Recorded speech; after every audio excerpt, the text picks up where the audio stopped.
السلام علیکم ورحمۃ اللہ وبرکاتہ۔ بلیس فرائیڈے ود استاذہ نگہت ہاشمی کے ساتھ آپ کی خدمت میں ایک دفعہ پھر حاضر ہیں۔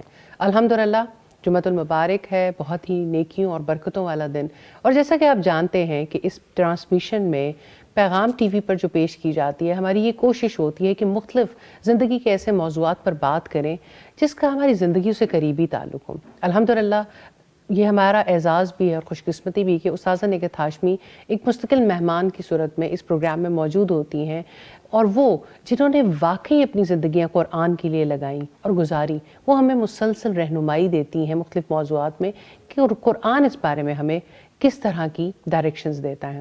اس پروگرام کا فارمیٹ یہ بھی ہے کہ بہت سے مہمان بھی ہم اس پروگرام میں جوائن کرتے ہیں اور ان کے تجربات سے بھی ہم فائدہ اٹھانے کی کوشش کرتے ہیں۔ یہ پروگرام آپ اپنی ٹی وی سکرینز پر پیغام ٹی وی پر لائیو دیکھ سکتے ہیں، اور اگر پیغام آپ کی ٹی وی سکرینز پر نہیں آ رہا تو آج بہت ہی آسان ہے کہ پیغام کے یوٹیوب لائیو سے بھی آپ اس کو دیکھ سکتے ہیں، اور اس کے کلپس بھی سوشل میڈیا پر شیئر کیے جاتے ہیں۔ اس پروگرام میں آپ سوالات کے ذریعے سے بھی اس پروگرام کا حصہ بن سکتے ہیں۔ آج کا جو بھی موضوع ہے اس کے متعلق کوئی بھی آپ کا سوال ہو تو نمبرز آپ کی اسکرین پر آتے رہتے ہیں، جس میں آپ بھی اپنے سوال کے ذریعے سے شرکت کر سکتے ہیں۔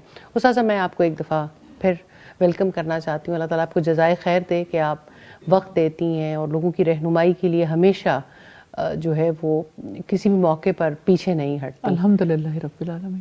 میں آج کے مہمانوں کا بھی تعارف کرواتی چلوں۔ آج ہمارے اسٹوڈیوز میں فوزیہ حامد صاحبہ موجود ہیں اور سمینہ سرور صاحبہ، دونوں دعوت دین کے ساتھ منسلک بھی ہیں، قرآن کی تعلیم کے لیے بھی کام کر رہی ہیں، طالب علم بھی ہیں، اور ایک ہی وقت میں استاد کا کردار بھی ادا کر رہی ہیں۔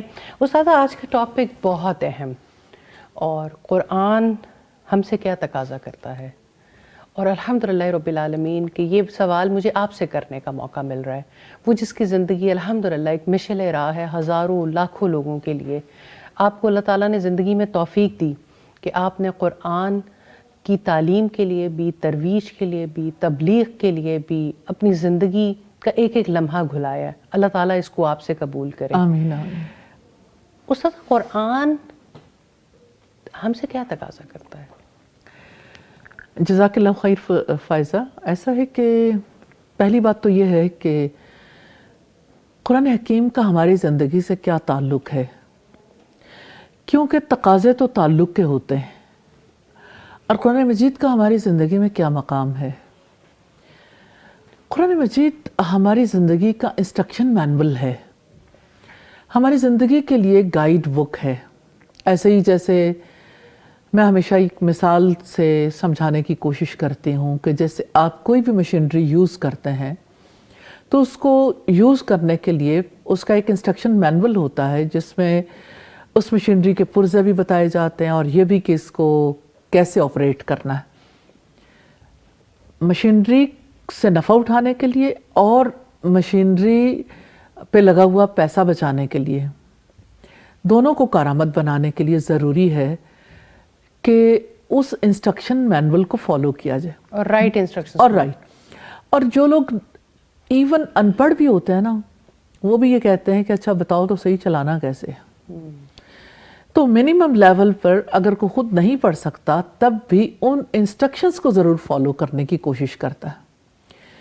اسی طرح سے قرآن مجید ہماری زندگی کے لیے انسٹرکشن مینول ہے، اور یہاں پر یہ بات بھی واضح کرنا چاہتی ہوں کہ اللہ سبحانہ تعالیٰ کی طرف سے نازل ہونے والی کتاب قرآن مجید وہی ہے، لیکن اس کے ساتھ ساتھ جو کچھ آپ صلی اللہ علیہ وسلم نے کہا کیا یا جس پر آپ نے خاموشی اختیار کی، حدیث اللہ سبحانہ تعالیٰ کی جانب سے وہی ہے، تلاوت نہیں ہوتی لیکن مقام بہت بڑا ہے، تو ہم قرآن و سنت کہہ سکتے ہیں کیونکہ انسٹرکشن مینول بھی ہے اور ہمارے پاس ایک پریکٹیکل اگزامپل ہے جس کو اللہ سبحانہ تعالیٰ نے ہمارے لیے رول ماڈل بنایا تاکہ ہم تقاضے پورے کرنے میں کہیں غلطی نہ کریں۔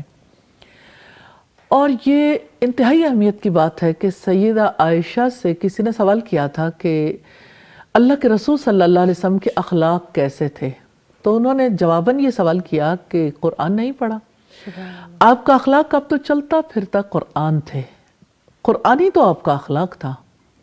تو یہی قرآن کا تقاضا ہے کہ ہم قرآن مجید کو اپنی زندگی میں لے کے آئیں، زندگی اس کے مطابق ڈھالیں. اب سوال یہ پیدا ہوتا ہے کہ قرآن مجید کے جو ہم سے تقاضے ہیں اس میں کیا ترتیب رہی انبیاء کی دعوت کی، اور کس طرح سے قرآن مجید ہم سے مخاطب ہوتا ہے، اور کون سی چیز ہے جس پر مین فوکس. قرآن مجید کو مسلسل اسٹڈی کرنے کے بعد ایک عام آدمی بھی سمجھ سکتا ہے، لیکن جتنا کوئی غواصی کرے اتنے زیادہ موتی چن کے لا سکتا ہے اللہ تعالیٰ کے فضل و کرم سے. اور اللہ سبحانہ تعالیٰ نے یہ سب کے لیے مواقع یکساں مہیا کر رکھے ہیں. قرآن مجید میں سب سے زیادہ جس چیز کے متعلق بات ہے وہ اللہ سبحانہ تعالیٰ کی ذات ہے، اس کی صفات، اس کی توحید کی بات. اور انبیاء کا فوکس بھی اسی کے اوپر تھا، وَاعْبُدُوا اللَّهَ وَلَا تُشْرِكُوا بِهِ شَيْئًا. ایک اللہ کی عبادت کرو، اس کے ساتھ تم کسی کو شریک نہ ٹھہراؤ. تو قرآن مجید کا بنیادی تقاضا ہم سے یہ ہے کہ ہم اللہ سبحانہ تعالیٰ سے کنیکٹڈ ہو جائیں، ایمان لائیں، محبت کریں، احکامات کی اطاعت کریں اور سرنڈر کر دیں، اس کی رضا کے لیے جئیں سادگی کے ساتھ. نمبر 1. بے شک. پھر قرآن مجید ہم سے یہ تقاضا کرتا ہے کہ جو کچھ اللہ سبحانہ تعالیٰ نے حکم دیا ان احکامات کی پابندی کے لیے اللہ کے رسول صلی اللہ علیہ وسلم کو فالو کریں. سورہ آل عمران آیت نمبر 31 میں رب العزت فرماتے ہیں قُلْ إِن كُنتُمْ تُحِبُّونَ اللَّهَ فَاتَّبِعُونِي يُحْبِبْكُمُ اللَّهُ وَيَغْفِرْ لَكُمْ ذُنُوبَكُمْ. اب کہہ دیجئے اگر آپ اللہ تعالیٰ سے محبت کرتے ہو، اب یہ پہلا تقاضا تھا نا، تو میری اتباع کرو، اللہ تعالیٰ تم سے محبت کرے گا اور تمہارے گناہوں کی مغفرت بھی کر دے گا، یعنی وہ تمہیں معاف بھی کر دے گا. جو غلطیاں انسان سے ہوتی ہیں، ظاہر انسان کو تو ہر وقت اپنے خطاؤں، اپنے گناہوں کی معافی چاہیے. تو یہ دوسرا بڑا تقاضا ہے کہ ہم خود ساختہ طرز عمل اختیار نہ کریں، اپنے مائنڈ سیٹ سے چلنے کی کوشش نہ کریں، بلکہ جو کچھ اللہ کے رسول صلی اللہ علیہ وسلم نے کہا اس کے مطابق اپنی زندگی کو ڈھالیں. تیسری بات جو ہے وہ یہ کہ ہم اللہ سبحانہ تعالیٰ کی عبادت پورے اخلاص سے کریں. جیسا کہ سورہ البینہ آیت نمبر 5 میں رب العزت فرماتے ہیں وَمَا أُمِرُوا إِلَّا لِيَعْبُدُوا اللَّهَ مُخْلِصِينَ لَهُ الدِّينَ. انہیں اس کے سوا کوئی حکم نہیں دیا گیا تھا کہ وہ دین کو اللہ تعالیٰ کے لیے خالص کر کے اس کی عبادت کریں. تو یہ قرآن مجید کا تقاضا ہے ہم سے کہ ہم اخلاص، اللہ تعالیٰ کے لیے اخلاص بہت بڑی بات ہے، اور یہ اخلاص ہمیں چاہیے یہ بنیادی احکامات میں سے. چوتھی بڑی بات ہے قرآن مجید کا ہم سے جو تقاضا ہے وہ یہ کہ ہم اللہ سبحانہ تعالیٰ پر ٹرسٹ کریں، توکل کریں اس پر. جیسا کہ اللہ سبحانہ تعالیٰ نے فرمایا وَمَن يَتَوَكَّلْ عَلَى اللَّهِ فَهُوَ حَسْبُهُ. جو اللہ پر توکل کرتا ہے اللہ تعالیٰ اس کے لیے کافی ہو جاتا ہے. تو یہ یعنی توکل بیسیکلی یہ بات ہے کہ آپ جب کسی راستے پہ چلتے ہو آپ کو کسی کو گائیڈ بنانا پڑتا ہے اور آپ کو ٹرسٹ کرنا پڑتا ہے، اور آپ ڈسٹرسٹ کے ساتھ تو کوئی کام نہیں کر سکتے، تقاضے پورے کرنے کے قابل نہیں ہوتے. اخلاص، توکل، محبت اور پھر خوف، کیونکہ خوف بڑی بات ہے، اس کے بغیر یعنی سنگل ٹائر گاڑی نہیں چل سکتی نا زندگی کی، آپ چلنا چاہتے ہو. اور پھر اللہ سبحانہ تعالیٰ سے پوری امید باندھنا، کیونکہ ہوپلیس انسان جتنا جی چاہے علم رکھے وہ اس علم کے باوجود راستے پہ چل نہیں سکتا. تو یہ بنیادی چیزیں. پھر یہ کہ زندگی کی مشکلات میں صبر کرنا اور پورے طریقے سے ثابت قدم رہنا. صراط مستقیم پر چلنے کے لیے ثبات ضروری ہے، اور ظاہر ہے کہ ڈی ٹریک کرنے کے لیے تو بہت ساری صورتیں موجود ہیں. اور پھر آپ یہ دیکھیں کہ نعمتیں ملنے پر شکر ادا کرنا، یہ شکر گزاری اتنی بڑی چیز ہے کہ اللہ کی کتاب کا آغاز اسی سے ہوتا ہے. میں تو سادگی کے ساتھ یہ سمجھتی ہوں بسم اللہ، اللہ کا نام ہے، اللہ کے نام کے ساتھ، اور اللہ کی صفات کا تذکرہ، صفت رحمت کا، اور الحمدللہ الحمدللہ. اور ایک مائنڈ سیٹ چاہیے قرآن حکیم کا یہ تقاضا ہے، اسی لیے ابتدائی صورت میں اسے رکھ دیا الرحمن الرحیم کے بعد مالک یوم الدین، کہ وہ جزا کے دن کا مالک ہے، یعنی زندگی جزا سزا کے تصور کے بغیر نہیں گزارنی چاہیے، نہ گزاری جا سکتی ہے۔ اور پھر اللہ تعالیٰ کا جو تقاضا ہے سورہ الفاتحہ میں دیکھیں ایاک نعبد و ایاک نستعین، صرف آپ کی ہم عبادت کرتے ہیں، صرف آپ سے ہم مدد چاہتے ہیں، اہدنا الصراط المستقیم، کہ ہمیں سیدھے راستے پر چلا دے۔ اور صراط کیسا صراط؟ صراط الذین انعمت علیہم، ان لوگوں کے راستے پر جن پر تو نے انعام کیا، جن پر تیرا غضب نہیں ہوا، جو ڈی ٹریک نہیں ہوئے۔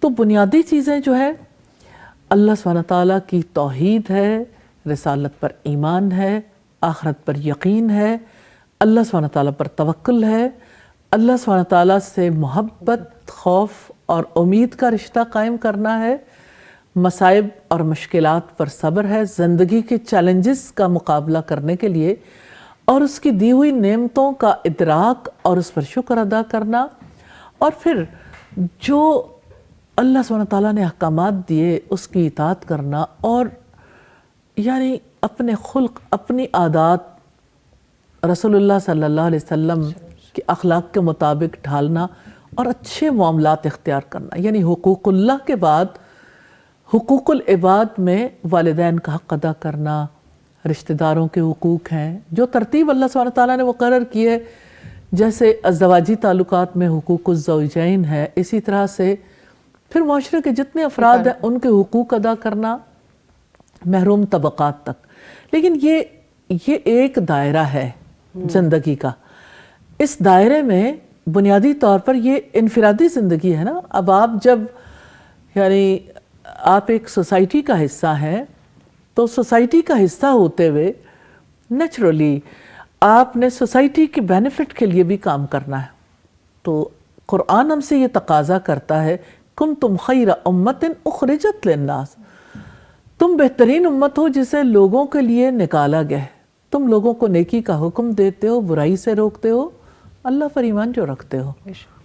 تو صرف اپنے تک اس کو محدود نہیں رکھنا، اللہ سبحانہ تعالیٰ ہم سے یہ تقاضا کرتے ہیں کہ ہم مسلسل علم حاصل کریں، اس کی تعلیم دیں، اور ہم ان لوگوں تک جن تک پیغام نہیں پہنچا اللہ سبحانہ تعالیٰ کا پیغام پہنچائیں، اور اللہ کی رضا کے لیے اپنی زندگی ڈیڈیکیٹ کریں۔ بے شک، جزاک اللہ خیر۔ استاذہ بہت ہی تفصیلی آپ نے جواب دیا، اور تقاضے سے پہلے تعلق کی بات تو بہت ہی خوبصورت تھی، اور پھر تعلق کے وہ سارے راستے بھی آپ نے ایکسپلین کیے جو ڈیفینیٹلی، لیکن انشاءاللہ اسی بات کو آگے بڑھائیں گے، کیونکہ جتنی بھی علم کی تشنگی ہو وہ بجھتی نہیں ہے۔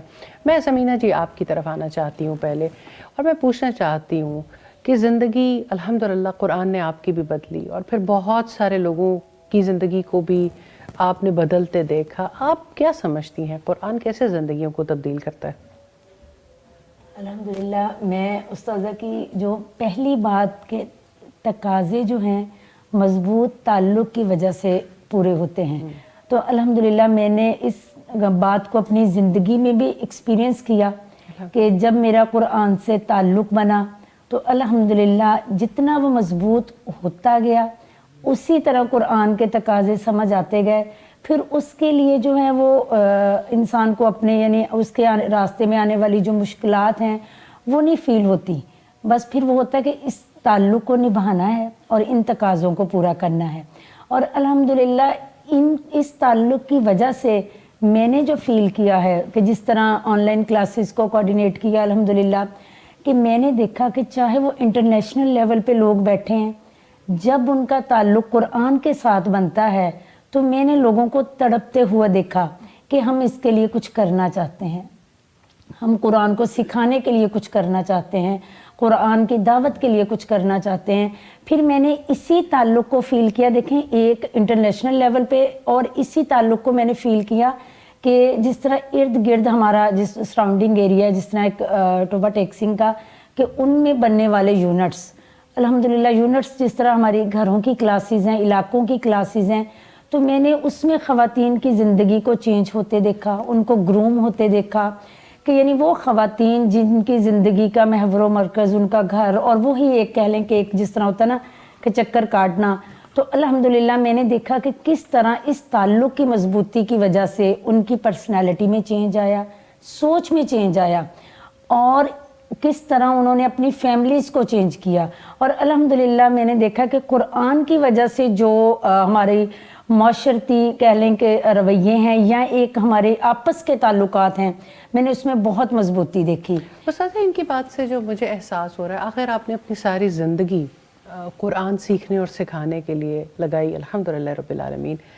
آپ نے ایجوکیشنل سیٹ اپس بھی بنائے، پھر آپ نے ایسے ادارے بھی بنائے کہ جس میں خواتین باقاعدہ طور پر آئیں، تعلیم حاصل کر سکیں. پھر ایسے کلاسز جیسے یہ ذکر کر رہے ہیں کہ علاقائی ایسی بہت ساری بے شمار کلاسز شروع کی کہ جس میں لوگ جہاں بیٹھے ہیں وہ قرآن کو پڑھ سکیں. آپ کا سلوگن بھی یہ ہے کہ قرآن پہنچائیں گے گھر گھر تک، دنیا بھر تک. تو الحمدللہ کس طرح سے دیکھتی ہیں ایک سادی عورت، جیسا سمینہ بھی کہہ رہی ہیں کہ وہی جو محور و مرکز تو آپ کا یقیناً گھر ہی ہوتا ہے، لیکن کہ وہ بس کچھ کاموں کو اپنی پوری زندگی پہ پھیلا لینا، ایسی عورتوں کے لیے مجھے ہمیشہ یہ بات بڑی انسپائر بھی کرتی ہے کہ جو کوئی پڑھ لکھ جاتا ہے اور بہت زیادہ دنیا میں بھی ایکسل کرتا ہے، اس کو تو شاید پھر بھی سمجھ ہوتی ہے کہ میں نے اپنے وقت کا کیسے فائدہ اٹھانا ہے، کیریئر کیسے بنانا ہے، فلاں چیزیں. لیکن آپ نے تو ہر طرح کی عورت کو انسپائر کیا ہے، اور ان خواتین کو بھی کہ جو مقصد زندگی سے بہت دور تھیں اور فارمل ایجوکیشن کے نظام سے بھی نہیں گزری تھیں. آپ جب قرآن کی یہ تعلق کے لیے لوگوں کے لیے کام کیا تو کیا چیز پیش نظر رہی؟ فائزہ جزاک اللہ خیر، میں تھوڑی سی بات یعنی کریکٹ کرنا چاہتی ہوں. جی. آپ نے کہا کہ میں نے انسپائر کیا، نہیں، اللہ سبحانہ تعالیٰ کی بات نے، اللہ تعالیٰ کی ذات، اس کی صفات اور اس کی تعلیمات نے. استاذ قرآن تو پڑھایا جاتا ہے معاشرے میں، ہم نے یہ دیکھا کہ اللہ تعالیٰ کسی کو توفیق دے دیتا ہے. ابھی میں کل بھی آپ کی کتاب آئی ڈونٹ نو یہاں ہے کہ نہیں، فیہ ذکرکم کو اسٹڈی کر رہی تھی، تو جب اس میں یہ عملی نکات آتے ہیں نا کہ اپنے لیے کیا لینا ہے، تو جس رکوع پر میں تھی میں دوبارہ اس کو سرسری سا میں اس کا ایک پرسپیکٹیو دیکھ رہی تھی، تو میں ایک دفعہ اس قرآن کے حصے پہ رک گئی کہ اپنے عمل کے لیے یہ سوچ، ایک نظام، ایک کریکلم ڈیزائن کرنا. بہرحال اللہ تعالیٰ نے آپ سے یہ کام لیا. فائزہ میں یہ بتانا چاہتی ہوں کہ اگر آپ بندے اور رب کے بیچ میں دیکھیں، رسول کا ایک مقام ہے اللہ سبحانہ تعالیٰ نے مقرر کیا، بندے اور رب کے بیچ میں آپ بیٹھ جاتے ہیں نا، اور آپ اپنی ذات کو بڑا ثابت کرنے کی کوشش کرتے ہیں، تو لوگوں کا تعلق نہیں جڑتا. سبحان اللہ. آپ وہ جیسے اقبال کہتا ہے نا، کیوں خالق و مخلوق میں حائل رہیں پردے، پیران کلیسا کو کلیسا سے اٹھا. تو اصل بات یہ ہے کہ یہ جو پیران کلیسا ہیں، جو بھی جب تک یعنی وہ اللہ سبحانہ تعالیٰ اور بندے کو ڈائریکٹلی کنیکٹ کرتے رہتے ہیں، تو انسان تو ایسا دل رکھتا ہے اور ایسی اللہ سبحانہ تعالیٰ نے اس کی فطرت بنائی ہے، وہ اللہ تعالیٰ کے آگے بچھنا چاہتا ہے. اس کی فطرت میں عبودیت ہے، سبحان اللہ، اس کی فطرت میں ہے وہ. بس میں یہ سمجھتی ہوں کہ آپ اگر یعنی مجھے ایک مفسر کی بات بہت اپیل کرتی ہے کہ خیر کا جو پوٹینشل آپ کے اندر ہے، اسے خیر بالقوہ کہتے ہیں. خیر بالقوہ کو خیر بالفعل میں لانے کا نام تعلیم ہے. سبحان اللہ. کہ نیکی کا جو پوٹینشل اندر موجود ہے نا، آپ نے اس کو کال دینی ہے، آپ نے اسے باہر لانا ہے. جب آپ اسے باہر لائیں گے تو اس کی وجہ سے اسے سمجھ آنی شروع ہوگی. تو آپ نے جب کال دی ہے نا، تو وہ کال امپورٹنٹ ہے. کس کی کال ہے؟ کسی باجی کی کال ہے، کسی انسان کی کال ہے، یا رب کی کال ہے؟ آپ ڈائریکٹلی تعلق جوڑ کے دیکھیں، ریئلی لوگوں کی زندگیاں بدلتی ہیں. مجھے ایسا فیل ہوتا ہے کہ آپ جب اپنے آپ کو بیچ میں لے آتے ہیں، اس کی وجہ سے لوگوں کا تعلق انسانوں سے جڑتا ہے. انسانوں سے جڑتا ہے. اللہ تعالیٰ اس میں کوئی شک نہیں ہے کہ انسان وسیلہ بنتے ہیں، اور اللہ سبحانہ تعالیٰ جو اپنے آپ کو بیچ میں سے ہٹا لیتا ہے، اس انسان کی قدر بھی لوگوں کے دلوں میں ڈال دیتے ہیں، بالکل محبت بھی ڈالتے ہیں. جی. تو بیسیکلی ہمارا کام یہ ہے کہ ہم لوگوں کو براہ راست اللہ سبحانہ تعالیٰ سے سبحان اللہ. جوڑے اس کے کلام کے توسط سے. تو جب لوگ اللہ تعالیٰ کے کلام کو بغیر کسی واسطے کے پڑھنے کے قابل ہو جاتے ہیں زندگی بدل جاتی ہے. الحمدللہ. جزاک اللہ خیر استاذہ. میں فوزیہ جی آپ کی طرف آنا چاہوں گی. قرآن نے کیسے زندگی کو بدلا اور پھر آپ نے لوگوں کی زندگیوں کو بدلتے دیکھا, کیا محسوس کرتی ہیں؟ جی الحمدللہ. استاذہ نے نہایت ہی احسن طریقے سے جو تقاضے بیان کیے بالترتیب, بہت ہی غور طلب ہیں سارے اسی ترتیب کے ساتھ. تو ابھی جو بات استاذہ نے کی, نہایت اہم بات کی کہ جو خیر بالقوہ ہے اس کو فعل میں لانے کے لیے ہم ایک صرف وسیلہ بنتے ہیں. آپ نے بھی بہت اچھی بات پوائنٹ آؤٹ کی کہ ہم صرف ایک ذریعہ ہیں جو لوگوں تک خیر کو پہنچاتے ہیں. تو اللہ تعالیٰ نے استاذہ کو توفیق دی الحمدللہ کہ ہم بھی اپنے لیول پہ بہت معمولی کوشش کر رہے ہیں. تو ایک واقعہ جو مجھے بہت متاثر کیا, یا بہت سے لوگوں کو ایسے دیکھا قرآن پڑھاتے ہوئے کہ جن کی زندگیاں بہت زیادہ بدلیں, اور جب وہ قرآن میں داخل ہوئے تو وہ زار و کتار روئے اور ان کے دل ہل گئے کہ ہم نے ساری زندگی کس طرح بیکار گزاری تھی. ایک واقعہ یاد آیا چھوٹا سا کہ مینا میں ہم بیٹھے ہوئے تھے الحمدللہ اللہ کی توفیق سے حج کر رہے تھے. تو ہمارے ساتھ جو گروپ میں ایک بہت پیاری ڈاکٹر تھیں جو میرے ساتھ تھیں, تو مینا میں ہم وہ تلاوت کر رہی تھیں. تو میں نے ایسے ہی ان سے پوچھا کہ مجھے دکھائیے آپ کیا پڑھ رہی ہیں. تو کہنے لگیں سورہ جمعہ پڑھ رہی ہوں. تو میں نے کہا کہ آپ کو پتہ ہے کہ آپ سورہ جمعہ میں کیا پڑھ رہی ہیں؟ تو ان کے لیے ایک اچنبے کی بات تھی کہ یہ مجھے کیا پوچھنا چاہ رہی ہے. میں نے کہا آپ سورہ جمعہ میں کیا پڑھ رہی ہیں؟ کہنے لگیں میں تلاوت کر رہی ہوں. میں نے کہا مجھے دکھائیے گا پلیز کہ آپ کیا پڑھ رہی ہیں. تو وہ جو تلاوت کر رہی تھیں نا, وہ وہی آیات تھیں الذین حملوا التوراۃ, وہ لوگ جنہیں تورات کا بوجھ اٹھوایا گیا. ٹھیک ہے, اور وہی بات کا مثل الحمار, وہ گدھے کی مانند ہیں کہ جن کو بوجھ اٹھوا دیا گیا. تو میں نے ان سے صرف یہی آیت جو تھی نا, میں نے کہا میں آپ کو بتاتی ہوں کہ آپ نے کیا پڑھا ہے.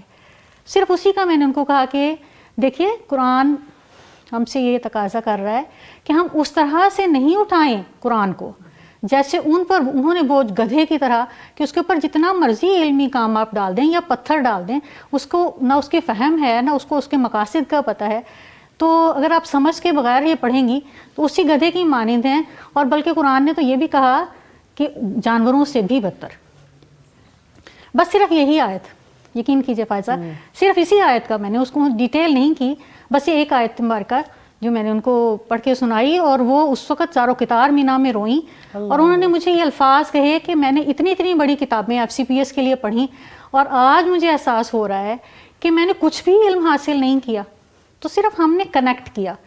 تو اس کے بعد جب وہ مدینہ میں مجھے ملی تو کہنے لگی کہ میں صرف اس وقت سے یہی دعا کر رہی ہوں کہ رب زدنی علما, رب زدنی علما. تو واپس آئیں اور انہوں نے قرآن کا علم حاصل کیا الحمدللہ. اب پورا ایک حلقے میں وہ قرآن کی تعلیم باقاعدہ دے رہی ہیں.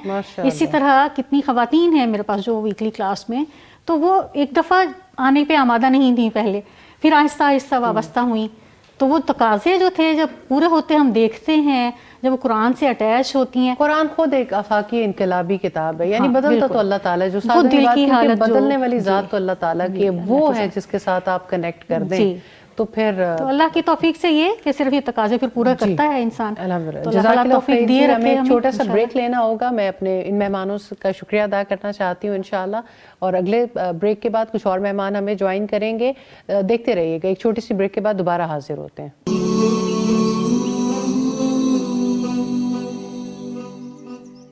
پروگرام میں ایک بار پھر خوش آمدید. آپ دیکھ رہے ہیں بلیس فرائیڈے ود استاذہ نکہت ہاشمی. ہمارے اسٹوڈیوز میں کچھ اور مہمانوں نے ہمیں جوائن کیا ہے, ان کا بھی تعارف کرواتی چلوں.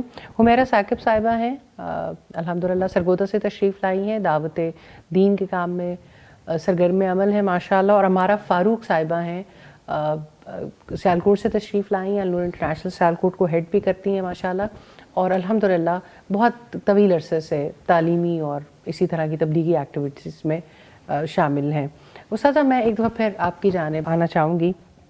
استاذہ وہ لوگ جن کی زندگیوں میں چیلنجز بہت زیادہ ہیں, آپ نے الحمدللہ بہت خوبصورتی سے قرآن کے تعلق پہ بات کی, قرآن ہم سے کیا ڈیمانڈ کرتا ہے اس پہ بات کی, لیکن بہت معاشرے میں ایسے لوگ ملتے ہیں جن کی زندگی میں بہت چیلنجز ہیں. اب چیلنجز کسی بھی حوالے سے ہو سکتے ہیں, انسان اولاد سے, مال سے, صحت سے, کسی چیز سے بھی آزمایا جاتا ہے. اس وقت وہ اپنے رب کو اس طرح سے پہچان نہیں پا رہے ہوتے کہ وہ کتنا کریم رب ہے, قرآن کتنی بڑی ڈھارس ہے کہ وہی اچھے حال میں بھی اور مشکل حالات میں بھی آپ کو اس سے جوڑتا ہے. نارملی لوگ کمپلیننگ ہو جاتے ہیں چیلنجز میں اور اللہ تعالیٰ کی ذات کو نہیں پہچان پا رہے ہوتے. اس طرح کے لوگوں کے لیے آپ کی کیا ایڈوائس ہے؟ جزاک اللہ خیر فائزہ. زندگی میں چیلنجز انسان کو آگے بڑھاتے ہیں، اور اگر ہم یہ دیکھنا چاہیں سب سے زیادہ چیلنجز کن کی زندگی میں آئے تو وہ انبیاء تھے، پھر اس کے بعد وہ جو ان کے بعد ہیں، پھر اس کے بعد وہ جو ان کے بعد ہیں. تو چیلنجز کا آنا تو ترقی کی جانب ایک سفر ہے. آپ کا یہ ایک جملہ ہی بڑا ہوپ فل اور امپورٹنٹ ہے کہ چیلنجز تو انسان کو آگے بڑھاتے ہیں. آگے بڑھاتے ہیں، لیکن صرف یہ ہے کہ انسان چیلنج کو ایکسیپٹ کرے اور اسے پتہ ہو کہ چیلنج کے دوران میں نے کیسا طرز عمل اختیار کرنا ہے. یہی تو تعلیم ہے. قرآن ہمیں یہی تو سکھاتا ہے. چیلنجز میں آپ نے کیا کرنا ہے، اور جب آپ کو راحت ملے تب آپ نے کیا کرنا ہے. تو لائف کے جو چیلنجز ہیں ان کے بارے میں پہلے تو اللہ سبحانہ تعالیٰ کی حکمت پر اور اللہ تعالیٰ کے فیصلوں پر، اس کی تقدیر پر یقین رکھنا بہت ضروری ہے کہ اس کا کوئی کام حکمت سے خالی نہیں ہے. اور اللہ تعالیٰ نے ہی یہ طریقہ کار رکھا ہے. وَلَنَبْلُوَنَّكُمْ بِشَيْءٍ مِّنَ الْخَوْفِ وَالْجُوعِ وَنَقْصٍ مِّنَ الْأَمْوَالِ وَالْأَنفُسِ وَالثَّمَرَاتِ وَبَشِّرِ الصَّابِرِينَ الَّذِينَ إِذَا أَصَابَتْهُم مُّصِيبَةٌ قَالُوا إِنَّا لِلَّهِ وَإِنَّا إِلَيْهِ راجعون. ہم ضرور تمہیں آزمائیں گے خوف سے، بھوک سے، مالوں جانوں اور پھلوں کے نقصان سے، اور خوشخبری دے دیں صبر کرنے والوں کو. جب ان پر مصیبت آتی ہے تو وہ کہتے ہیں بے شک ہم اللہ کے ہیں اور ہم اللہ تعالیٰ کی طرف لوٹنے والے. چیلنج میں اس آیت میں جو کچھ بتایا گیا، انا للہ، پہلی بات کیا میں ہی اللہ تعالیٰ کے ہیں؟ اللہ کی مخلوق ہیں. اللہ سبحانہ تعالیٰ نے ہمیں بنایا، تقدیر بھی اسی نے بنائی ہے. اور اللہ سبحانہ تعالیٰ ہم سے جو چاہتے ہیں وہ یہ کہ ہم جب مشکل آئے تو اس موقع پر اپنے آپ کو کنٹرول کریں. اندر سے جو وسوسے اٹھتے ہیں، انگزائٹی، پریشرز، سٹریس، اس کا علاج ہے کنٹرول. اور یہ قرآن سکھاتا ہے. قرآن سکھاتا ہے. کیونکہ جب کسی کو مشکل میں ملو اور بار بار اس کو یہ سمجھانے کی کوشش کرو کہ ترتیب اللہ تعالیٰ نے بتانی ہے، ہم آپ کے لیے کنٹرول ہو نہیں سکتا نا جب تک یقین نہ ہو. اور یقین علم کے بعد آتا ہے. یقین جو ہے نا وہ علم کے ساتھ ڈائریکٹلی کنیکٹڈ ہے. سبحان اللہ. اگر ایک انسان یہ جانتا ہے اور پھر اس کے بعد یقین رکھتا ہے نا کہ یہ اللہ کی تقدیر ہے اور اللہ تعالیٰ میرے بارے میں کوئی فیصلہ، اس کا کوئی فیصلہ میرے لیے خیر کے سوا کچھ نہیں لائے گا، اور اللہ کی رضا پہ راضی رہے. اور کتنی بڑی بات ہے، وَرِضْوَانٌ مِّنَ اللَّهِ أَكْبَرُ. اللہ کی رضامندی بہت بڑی چیز ہے. بندہ اگر اللہ کی رضا کے لیے جیے تو وہ مصیبت میں بھی وہی طرز عمل اختیار کرتا ہے جو اللہ تعالیٰ چاہتے ہیں. اب یہ دیکھیے کہ چیلنج کے دوران دوسری بات جو انسان کو فائدہ دیتی ہے، وَإِنَّا إِلَيْهِ رَاجِعُونَ، بے شک ہم اس کی طرف لوٹنے والے ہیں. تو دنیا میں بھی اسی کی طرف لوٹنا چاہیے نا جس کی طرف لوٹ کے جانا ہے. بے شک. We are accountable. بے شک. ہم تو اللہ کے آگے جواب دیں. جب بھی آپ کا محور و مرکز بدلے گا تو آپ کی زندگی کے حالات تو بدلیں گے. یہ اتنی سی بات ہے جو بندے کو سمجھ آنے میں مشکل ہو جاتی ہے. اسی کا علم ہے نا. قرآن ہمیں یہی تو بتاتا ہے کہ وہ ہے جس پر آپ ٹرسٹ کر سکتے ہو، وہ ہے جس سے آپ محبت کرو گے، وہ ہے جس سے آپ خوف رکھو گے، وہی ہے جس سے آپ امید باندھو گے. تو امید کا دامن نہیں. اور استاد یہی چیزیں انسان غلطی کھاتا ہے جب انسانوں میں یہ چیزیں تلاش کرتا ہے کہ کسی سے امید باندھ لیتا ہے، کسی کا خوف رکھ لیتا ہے، کسی کے اوپر ٹرسٹ کر لیتا ہے. وہ کہا نا کسی نے، بتوں سے تجھ کو امیدیں، خدا سے نا امیدی، مجھے بتا تو صحیح اور کافری کیا ہے. بالکل. تو اصل بات یہ ہے کہ چیلنجز کے دوران سب سے بڑی بات ہے اللہ سبحانہ تعالیٰ سے مضبوط تعلق. تو اللہ تعالیٰ کے پاس جائیں، اس کے سامنے اپنا معاملہ رکھیں. میں نے دیکھا ہے مشکل سے مشکل صورتحال میں آپ قرآن پڑھنا شروع کرتے ہیں, آپ ذکر کرنا شروع کرتے ہیں, آپ تکلیف دہ صورتحال میں دعا کر لیں, سجدے میں چلے جائیں, نماز پڑھ لیں. رسول اللہ بھی مشکل حالات میں کیا کرتے تھے؟ اللہ سبحانہ تعالیٰ کے پاس جاتے تھے نا. تو ہمیں بھی اسی کے پاس جانا ہے کیونکہ ہم ہیں ہی اللہ تعالیٰ کے. تو آپ جس وقت یعنی انتہائی گھبراہٹ کے عالم, انتہائی مشکل صورتحال میں جس وقت اللہ سبحانہ تعالیٰ کے پاس چلے جاتے ہیں, اس کے آگے سجدہ کر لیتے ہیں, سجدہ ریز ہو جاتے ہیں, تو کیفیت بدل جاتی ہے. استاد یہ بہت ہی خوبصورت آپ نے بات کی, اور پروگرام میں سے پہلے ہم حمیرہ جی سے بات بھی کر رہے تھے, اور یہ کسی بچی کی مثال ہمیں سنا رہی تھی جس کی زندگی قرآن نے کیسے بدلا. میں ضرور چاہوں گی حمیرہ جی آپ ضرور وہ تذکرہ کریں. پتہ نہیں کتنے لوگوں کے لیے جو آج اسٹریس انزائٹی کا شکار ہیں اور اب زندگی کا راستہ کھو بیٹھے ہیں, ان کے لیے وہ ضرور مشعل راہ بننے کی بات انشاءاللہ. جزاک اللہ فائزہ خان, اللہ تعالیٰ آپ کے لیے آسانیاں فرمائے.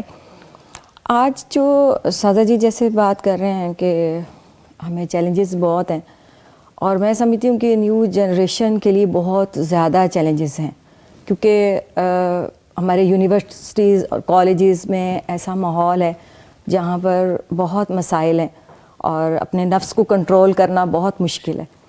ہماری پچھلے دنوں میں ہی الحمدللہ ایڈمیشن ہوا النور میں, اور وہ بچی آٹم میں آئی اور اس کا ایڈمیشن کسی پروفیسر نے کروایا, اور وہ مطلب بوائے کا لڑکوں کی طرح اس کا سیٹ اپ, اور بہت مطلب دنیا دار, شیطان نے اس کو کافی جکڑا ہوا تھا. اب ہمارے لیے بہت بڑا ایک چیلنج تھا کہ ہم ایسے بچے کو قرآن پڑھائیں جو بالکل دنیا دار ہے, اور کیسے پڑھائیں, یہ ہمارے لیے بہت مشکل تھا. لیکن میں فائزہ حیران ہو گئی کہ اللہ تعالیٰ نے جب اس کا دل چنا, مطلب وہ شیشہ پیتی تھی, سگریٹ پینا, اس کے بیگ میں سے سگریٹ نکلنی, ہمارے لیے بہت بڑا چیلنج تھا. لیکن قرآن نے اس کو بدل دیا, اور سازا جی نے جس خوبصورتی سے ایک ایک رکوع پڑھاتی ہیں نا, تو وہ بچی روتی تھی کہ یہ لگتا ہے کہ رکوع میرے لیے آیا ہے. اللہ. اور اب جب بھی وہ قرآن اب ماشاءاللہ پڑھ گئی ہے, تو اب وہ جو لوگ راہ راست سے ہٹے ہوئے ہیں, جو شیطان کے ہاتھ چڑھے ہوئے ہیں, وہ ان کو منتیں کرتی ہے, روتی ہے کہ خدا کے لیے اس راستے سے ہٹ جاؤ, یہ راستہ بیکار ہے, کچھ نہیں ملے گا, اور قرآن کا راستہ پکڑو. سوشل میڈیا پہ وہ کام کر رہی ہے ماشاءاللہ سے, اب واٹس ایپ کے ذریعے سے کسی نہ کسی طریقے سے وہ ہر ایک کو قرآن کا پیغام پہنچاتی ہے. سر کتنی خوبصورت بات ہے. وہ یونیورسٹی کالجز میں یہ چیلنجز, ہر گھر میں یہ چیلنج ہے, بچے جانے بھی ہیں, تعلیم بھی حاصل کر رہے ہیں, اور جو ماحول وہاں پر ہے جہاں وہ اپنے رب کو پاتے ہی نہیں ہیں, پھر جس انزائٹی میں چلے جاتے ہیں, اور پھر اس حد تک کہ کسی نہ کسی ایڈکشن میں بھی پڑ جاتے ہیں, اور یہ ایڈکشن تو بہت عام چیز ہو گئی. یعنی قرآن کس طرح سے دلوں کی زندگی کے لیے جو ہے وہ اتنی تیزی سے قرآن بدل دیتا ہے. فیصلہ میں سمجھتی ہوں کہ یونیورسٹیوں میں جو سب سے بڑا چیلنج ہے وہ یہ کہ کو ایجوکیشن میں جہاں لڑکے لڑکیاں اکٹھے ہیں, دیکھیں یہ ہٹ تو ابلیس نے لگانی ضرب لگائے گا, اور اس کا طریقہ واردات ہی یہ ہے. اور آپ یہ سوچیں, اللہ سبحانہ تعالیٰ نے قرآن مجید میں تاریخ کی عظیم بیٹی کا جو تذکرہ کیا, التی احسنت فرجہا, جس نے اپنی شرمگاہ کی حفاظت کی تھی. کتنا مشکل ہے آج ہماری بیٹیوں اور بیٹوں کے لیے اپنے آپ کو بچا کے رکھنا. وہ اپنی سوچ کو کیسے بچاتے ہوں گے, وہ کس طرح سے اپنے آپ کو اللہ سبحانہ تعالیٰ کی حدود کے اندر رکھتے ہوں گے, جبکہ پورا ماحول اپوزٹ ہے. ایک بساط بچھا دی نا, بچ کے دکھاؤ, تو بچنا واقعتاً بہت مشکل ہے. بچے بہت مشقت میں ہیں, اور یہ بچے بہت پیارے ہیں. مجھے یہ حیرت ہوتی ہے کہ جب پاکستان میں ایک ایک شہر میں کئی یونیورسٹی ہیں, ہر جگہ پر کو ایجوکیشن کرنے کی بجائے اگر آپ کیمپسز الگ کر دیں, فیمیل کیمپس الگ ہو جائے اور میل کیمپسز الگ ہو جائیں, تو چلو پہلا چیلنج تو ختم ہو جائے. اب دیکھیں پھر اس کے بعد جو اگلی چیزیں یعنی جنم لیتی ہیں وہ یہ کہ یعنی لوگوں کی آپس میں تعلق جب بنتا ہے, پھر وہ تعلق ٹوٹتا ہے, پھر اس ٹوٹنے کی وجہ سے لوگ جب ٹوٹتے ہیں پھر نشہ کرتے ہیں, پھر تعلق ہوتا ہے تو اللہ کی حدود کراس ہوتی ہیں. تعلیم تو کہیں گئی, پتہ نہیں مجھے کبھی لگتا ہے کہ یہ درس گاہیں ہیں لیکن تعلیمی ادارے جو ہیں وہ بنیادی طور پر یعنی ان کا ماحول اور ان کے معاملات کچھ اور ہی دکھاتے ہیں. ہماری لائبریریاں خالی ہوتی ہیں, ہماری لائبریریوں میں کتنے لوگ ہیں جو جا کے بیٹھتے ہیں, کتاب سے کتنے لوگوں کو محبت. اور استاد آپ بیٹھتے بھی ہیں تو وہ تعلیم کے لیے کب ہوتا ہے؟ میں جب خود اس طرف نہیں آئی تھی تو میرا اپنے گروپ میں یہی اختلاف ہوتا تھا کہ ہم کتابیں آگے کھول کے کس قسم کی گفتگو کرتے ہیں. کو ایجوکیشن میں انفارچونیٹلی پڑھے, اس وقت اتنی نہیں تھی سینس, لیکن یہ چیز کیونکہ فطرت سے خلاف تھی نا, تو ہم اکثر کتابیں کھول کے سامنے تو 2 لڑکے 2 لڑکیاں بیٹھ کے یہی ایک فضول قسم کی گفتگو ہو رہی ہوتی ہے بے مقصد, یعنی جس کا اگر ہم لائبریریاں بھری بھی ہوں تو لائبریریاں بھری میں بھی انفارچونیٹلی ہمارا بہت مار جاتا ہے. اور میں یہ دیکھتی ہوں کہ یہ بچے ان کے دل اتنے اچھے ہیں اور اتنی جلدی یہ قبول کرتے ہیں کیونکہ وہ زیادہ تکلیف میں ہیں.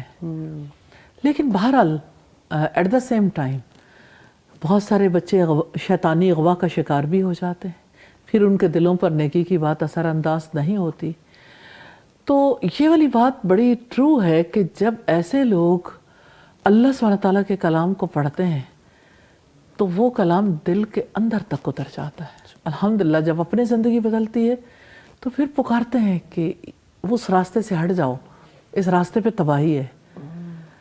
الحمدللہ. استاد ایک اور چیز جو میں حمیرہ جی آپ کے توسط سے کہنا چاہتی ہوں کہ یہ بہت خوش آئند ہے کہ جو دینی درسگاہیں ہیں وہ ایسے لوگوں کو سپیس دیں, امبریس کریں اور ان کے لیے اپنے راستے کھولیں, کیونکہ سب دین پڑھ کے تو دینی اداروں میں نہیں آئیں گے اور خاص خلیوں میں نہیں آئیں گے. فائزہ میں اپنے آپ کو بہت خوش نصیب سمجھتی ہوں کہ الحمدللہ سادہ جی ہماری استاد ہیں اور بہت اعلیٰ تعلیم ہمیں دیتی ہیں, ہماری کریکٹر بلڈنگ کرتی ہیں.